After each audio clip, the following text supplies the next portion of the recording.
ஒரு அம்மா கூட நிறைய இந்த மாங்காவெல்லாம் வச்சுட்டு மாங்கான்னு வித்துன்னு போச்சாங்க.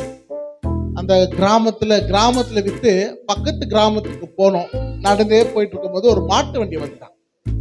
அப்ப அந்த மாட்டு வண்டிக்காரர் சொன்னாரா, பாட்டி எங்க போற? பக்கத்து கிராமத்துக்குப்பா. சரி ஏறிக்க வண்டியில. ஏன்னா உங்களுக்கு இந்த டிராவல்ல யாரும் கிடைக்க மாட்டாங்க, யாரோ வாங்குறவன் இல்லவா, பக்கத்து கிராமத்துல விட்டுறாங்க. பாட்டி ஏறி உட்காந்துக்கிச்சு. வண்டி போயிட்டு இருக்கு, மாட்டு வண்டி.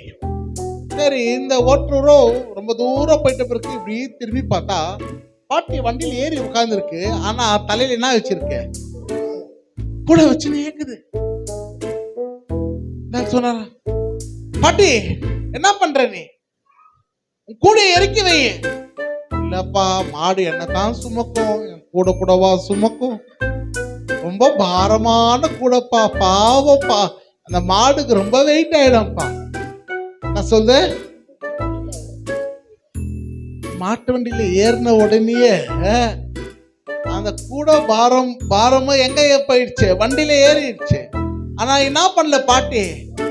இன்னைக்கு நிறைய பேர் அப்படிதான் இருக்கிறோம்.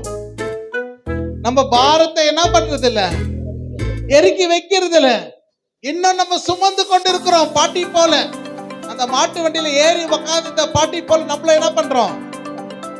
சுமந்து கொண்டு போறோம். தேவன் சொல்லுகிறார், பாரமான யாவற்றையும் தள்ளிவிடு, உன் பாரத்தை என்கிட்ட கொடு, நீ ஃப்ரீயா. எப்படி இருக்கணுமா? இந்த மாதிரி யார் சொல்லுவாங்க?